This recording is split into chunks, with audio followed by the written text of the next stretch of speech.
Good afternoon. So here we are again for our lunchtime live series. And so today, it's so this I can see the comments.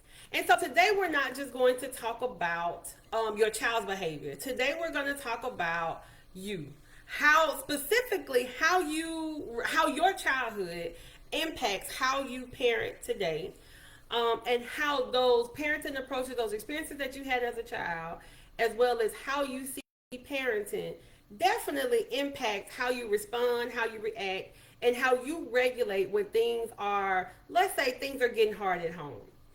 So today, understanding your own parenting and attachment style. And when I say parenting and attachment, parenting is just the idea of how you see parenting, how you see your role. Attachment style is really your how you build relationships, how you attach to people.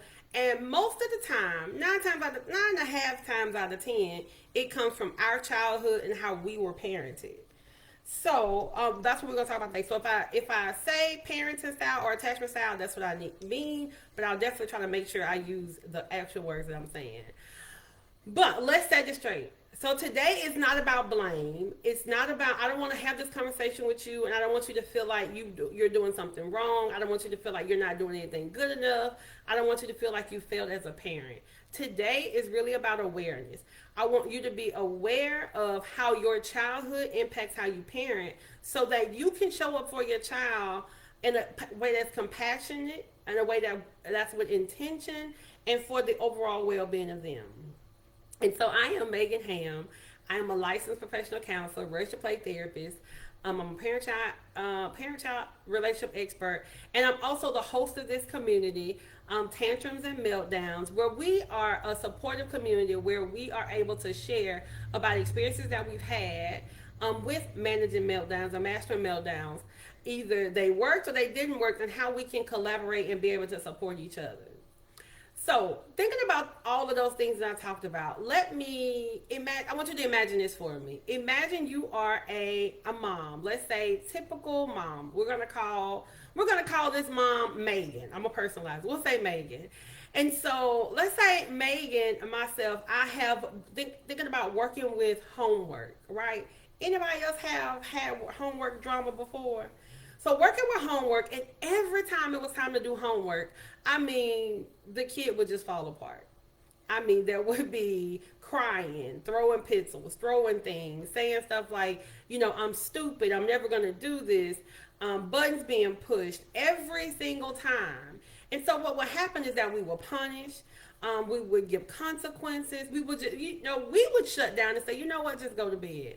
We've all seen the videos that are circulating on social media where the mom is saying, Johnny had 3 apples. He gave 2 apples away. And the kid's response is, how many apples does Johnny have? And the kid says 6. And so these parents are just kind of over it. Like, just go to bed, or they're whooping, or they're doing all the things. They're yelling and they're screaming. And a lot of times, it's about the child and their behavior. But when we get to the root cause, sometimes it's about our childhood and what that means to us. When I am working with parents and doing an assessment, one of the questions I ask every parent that I work with is, what did it mean to you as a child to make a mistake in your household, and what happened? Because sometimes we take that into, not sometimes, most of the times we'll take that into our parenting. And so I definitely ask them all the time, what does it mean to make a mistake when you were growing up, and what happened? And so one of the things, and sometimes with homework, one of the things that happens is that it really triggers something in us, especially if we grew up in a household where we were not allowed to make mistakes, or we were expected to get things right the first time. And things were expected to be, we were expected to do things right, do things in order all the time. And so if that's the case for some of us, then when we start parenting and we have and our child is having an issue, or something's going on, or our child is making a mistake, then it becomes more personal to us, and it kind of it will open up some wounds that we haven't healed yet. And so those are the things that we're going to talk about today. And so we're just going to do 3 quick points. I'm not going to keep you too long, but 3 quick points. So the first one is our attachment style. I talked about attachment style is just kind of how we relate to other people, how we interact with people. They don't just impact our intimate relationships, they also shape the way that we parent. So there are four different types of attachment styles that people recognize and that we talk about in research. There's secure attachment, anxious attachment, avoidant attachment, and disorganized attachment. But those styles will influence how we handle emotional closeness, how we handle conflict, how we repair relationships. So for me, I have a secure attachment style, but also I am not a, how do I say, I didn't realize until I became a parent that I am not a feely touchy type person. Like I could do a side hug all day. If people see me and they see me walking around side hugging people all day, they think that I'm very personable and I side hug people. But when I'm sitting on my couch in my own space, I don't need you sitting on my lap, right? And when I became a parent, what I realized is my oldest, she will sit on your lap if you let her most of the time, even now in her big age, right? And so that's one of the things that I had to recognize as when I became a parent, because for me it was, oh, give me my space, but for her she personalized it. And so when I say attachment styles, those are the things that, like, those things like that I'm talking about. It doesn't have to be the big things. It could be those small things. If your child is a touchy feely child, or, and when I say touchy feely, like your child loves that closeness and they want hugs and kisses and they want you to pick them up all the time, and that's just not part of your personality. A lot of times that can impact that relationship with your child, right? So also, our attachment styles impacts how we repair situations, because if there's a disconnect, or if there's what we call a rupture, but like if there's an argument, are you the type of person that you go, you take a break, you go back and you apologize? Or are you the type of person where, no, we just gonna stop, we gonna not talk about it for a few weeks or a few days, and then we just gonna go back like nothing's happened? And so, those are the way that we attach. And it will show up in how we parent as well.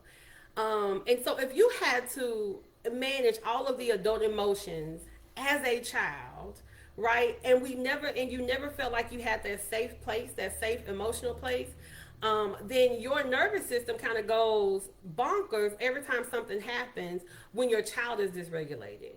And so it will remind you of things that you've experienced as a child. And so that is how it shows up. But also, in parenting, we a lot of times will have to unlearn, and we will have to reparent ourselves as children. Sometimes, especially for us, and most of us in this community, we have identified that, and we are willing to do something different. We are willing to parent in a different way. Not saying that how we were parented was good or bad. We just choose that we may do something different. We may allow our kids to have more open conversations, may be able to talk to us a little more, may be able to even express how they're feeling, which we may not have had that when we were growing up, right? And so a lot of times we have to unlearn some of the traditional parenting techniques that were used, and we have to reparent that child in us who was impacted by not being able to say the things that they needed to say, or feel like their voice wasn't being heard, right? So I want you to think about it. When your child is having a meltdown, what is your urge? Do you have that urge to just shut it down? Do you have the urge to fix it really fast? Or do you have the urge to just become overly emotional yourself? I want you to think about that, because that will be a testament to where you are in your attachment style. Not a good thing or a bad thing, just a thing. It's about awareness. And so the second point is being able to understand our parenting style, right? How we deliver discipline, how we see discipline, how we choose consequences and discipline is often I call it our default setting, right? Sometimes our parenting style can be a default, which means that it's just the thing that comes to us naturally. And if our default parenting style is not effective for our child, then we have to be intentional in being able to change that. So parenting styles are different, because we talk about different types of parenting styles as well. Authoritarian, permissive, authoritative, as well as uninvolved. And so sometimes we have a dominant parenting style, which is the one that we kind of lean towards the most. And it is shaped by how we were parented. Sometimes our parenting style is parallel to what how our parents parented us. Sometimes our parenting style, so that we are aware and we don't want to impact our kids the same way, so we will parent from the opposite of it. Excuse me. And so sometimes that's how it is. But what happened is trauma and tantrums and stress and things that go on in our house can be between, there's a difference. There is an idea, like a spectrum of being too lenient, but also being too strict or too harsh. And sometimes that will send mixed signals, not only to us, but also to our kids. And so the goal is to have that type of parenting where you're not too lenient and you're not too harsh, but you are nurturing to your children, but you're also firm and you have boundaries and you're emotionally available to them, but you also are making sure that your needs are met. And so I want you to ask yourself, when it comes to your parenting style or how you parent, do you find yourself sounding like your parent, even when you're not trying to, right? Sometimes that could be an eye opener when I will say things. I'm like, oh, that's something that would have been said to me when I was younger, or I've heard parents say that. And I'm like, that's not my intention. That's not how I want to say things, but it definitely could happen. And so the third thing is, all of this is about self-awareness. All of this is about being able to not feed into the idea that we have to be a certain type of parent. We have to do either gentle parenting or shame-proof parenting or this type of parenting or that type of parenting. But really, we just have to be able to find a system that works for us and works for our children. And so before we address any behaviors that our children have, we first have to understand what parts of their behaviors are triggering us and how are we responding internally. So y'all gonna always hear me talk about, it's not always about what the kid does, it's about how we choose to respond, because ultimately that's the only thing that we can control. We can't control somebody's behavior. All we can do is influence their behavior by our responses. One thing that people always talk about, I don't know if y'all ever heard the idea of being a thermostat versus a thermometer, right? So a thermostat, if you set the thermostat in the house, if you set the thermostat on 72 degrees, no matter what goes on in the house, if it gets hotter than 72 degrees, the thermostat's going to kick on to bring it back down to 72. If it gets colder, the thermostat's going to kick up to bring it back to 72. And so the idea is the thermostat is going to keep it a chill 72, whatever temperature you set in the house, right? It could be whatever temperature you set in the house. But a thermometer is the one that tells you, it gauges the temperature. So if the temperature is high, the thermometer is going to read high. If it's low, it's going to read low. So in your household, as the leader in the house, your job is to be the thermostat. You get to set the temperature in the house. What does that mean, Megan? That means that if I decide that I'm going to stay on a cool, chill 72, if my child is having a meltdown, if my child is having a tantrum, if my child doesn't want to do homework, my job is to stay at a cool 72. That doesn't mean that I'm not human. That doesn't mean I'm not impacted. But my job is not to raise the temperature. My job is not to, if they go high, I go high. If they go low, I go low. No. My job is to be that stability for them, to be the anchor, to be the calm in their storm. And so, but how can I do that? If I'm not aware of how their behavior is triggering me, then it's going to be hard for me to be that. And so what I would like to, so the whole purpose of this is, like I said, the awareness, thinking about how your attachment style, how you interact in relationships can impact your parenting. Also identifying what type of parenting style, like how do you discipline, how that impacts your parenting, and being able to be self-aware that it's okay to have whatever parenting style you have, because with each parenting style there's always going to be pros and cons, good and bad.